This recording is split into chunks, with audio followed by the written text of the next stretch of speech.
Right. So in Unit 3, there is another topic, that is Directive Principles of State Policy. Okay, na? Directive Principles of State Policy. I'll explain what is the Directive Principles of State Policy. Okay. Now, see, actually, the Directive Principles of State Policy, the concept was actually taken from Spanish Constitution. Okay. See, the source of concept of Directive Principles of State Policy is the Spanish Constitution. Okay, na? Is Spanish Constitution, from which it came in the Irish Constitution. It came in the Irish Constitution. So remember, the source of content of this Directive Principles of State Policy taken from Spanish or Irish Constitution. In India, especially the Constitution of India, if I consider, the Directive Principles of State Policy is there in Part 4 of the Constitution of India. Remember, Part 4 of the Constitution of India, Article 36 to 51. Part 4 of the Constitution of India, that is Article 36 to 51, contains the Directive Principles of State Policy. Okay, na? Directive Principles of State Policy in Constitution of India, where it is there? In Part 4 and Article 36 to 51. Remember, Article 36 to 51. Next, see here the features of Directive Principles of State Policy. The motto of Directive, the aim of the Directive Principles of State Policy is to bring the social equality, economic equality and political equality in the society of India. Okay, the main objective of the Directive Principles of State Policy is to bring social equality, economic equality and political equality.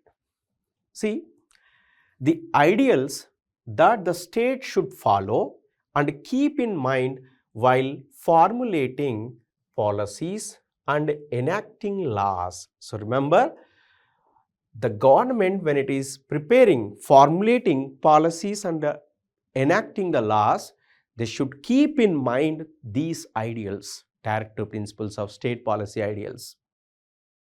The instrument of instructions under Government of India Act 1935. So this is same, it resembles the instrument of institution of Government of India Act 1935. So in 1935, under this Government of India Act, there are some principles given. Okay, na? So those principles are resembles to this Directive Principles of State Policy. The Directive Principles of State Policy is not enforceable by law. Remember, the fundamental rights are enforceable by law. The fundamental rights are enforceable by law and they are judiciable. But Directive Principles are not enforceable by law and it is not judiciable. Remember, and it is not judiciable. This point is very, very important. So remember, the Directive Principles of State Policy, they are not enforceable by law and they are not judiciable. Means, suppose if anyone is violating any one of these Directive Principles, then we can't approach the court. Okay, that is, the scope of Directive Principles of State Policy is limitless and it protects the rights of citizens and work at macro level. Okay, protect the rights of citizens and work at macro level. See, the classification of these principles. There are three classifications here. One is socialistic principles, Gandhian principles and liberal and intellectual principles. Okay, remember three principles given: socialistic principle, Gandhian principles, liberal and intellectual principles. Now first one, we will see the socialistic principles. Okay, the socialistic principles, now see here, provides adequate means of livelihood to the citizens. Okay, so proper, like proper education, proper food, proper shelter, as a government they should provide. Then prevent concentration and ensure equal distribution of wealth and resources. So, equal distribution of wealth and resources is also important. Equal pay for equal work for all men and women. Equal pay for equal work for all men and women. Ensure decent standards of life, living and leisure for workers. Then provide opportunities and facilities to prevent exploitation of your and children, youth and children. Should not exploit. Make efforts to secure the right to work, assistance in case of unemployment, sickness and old age. Right? These are the basic socialistic principles. Now you can see as per the constitution what are the things given. See here, ensuring social, economic and political justice and minimum inequalities. What is the basic aim of the directive principle? Social, economic and political justice and minimum inequalities. That is comes under Article 38. Then advocate means of livelihood. Okay. Then right to work, to educate and to public assistance in case of unemployment, old age, sickness and disability. Securing just and human conditions of work and for maternity relief. Secure to all workers a living wage and a decent standards of life. To raise the level of nutrition and standards of living of people. Standards of living of people. These are the socialistic principles. I think it's better to understand these principles. Okay, in the society, everyone is equal. The government should give opportunities for everyone equally. Okay, government should give opportunities for everyone equally. They should encourage the youth for working. So, you should provide a proper working culture in the offices. For men and women, for equal work, they should provide equal payment. And those who are working at a middle age or old age, as a company, they should provide some assistance. So these are some of the socialistic principles, okay, provided by the directive principles of state policy. Now, Gandhian principles. Okay, second one, Gandhian principles. See here, organization of village panchayat. Organization of village panchayats. We will also discuss about this village panchayats in the unit number 5. It is given complete unit number 5 related to the local government. So, the Mahatma Gandhi said that local self-government, self-help government improves economic conditions of the village and development of the country. So, what he thought, organization of village panchayat and to promote cottage industries and to promote cottage industries in villages or semi-urban areas, to promote cooperative societies, promotion of education and economic interest of SC, ST and OBC. Okay, promotion of education, economic interest of SC, ST and OBC. Prohibition of intoxicating drinks and drugs that are injurious to health. Okay, this is also a Gandhian principle. Prohibition of intoxicating drinks and drugs that are injurious to health. Prohibition of the slaughter of cows, calves and other milk and draught cattle and to improve their breed. So these are the Gandhian principles.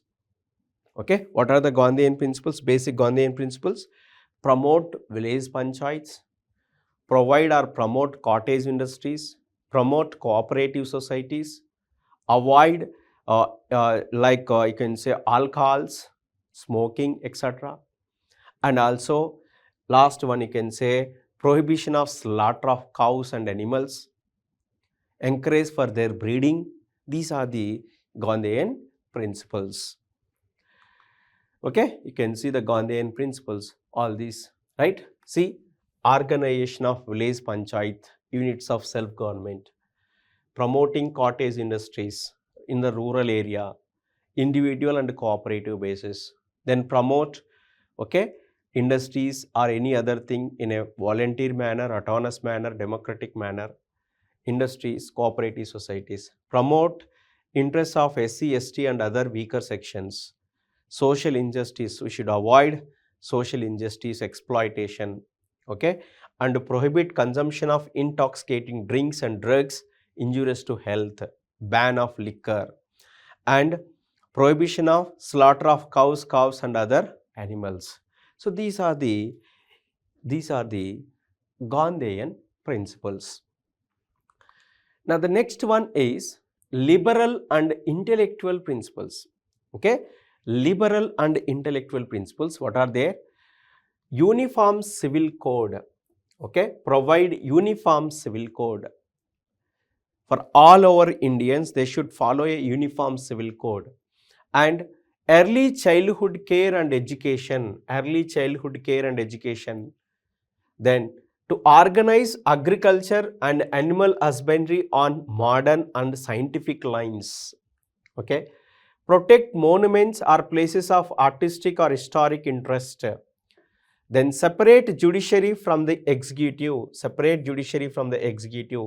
establish international peace and security, These are the different liberal and intellectual, okay, principles, directive principles provided in the constitution.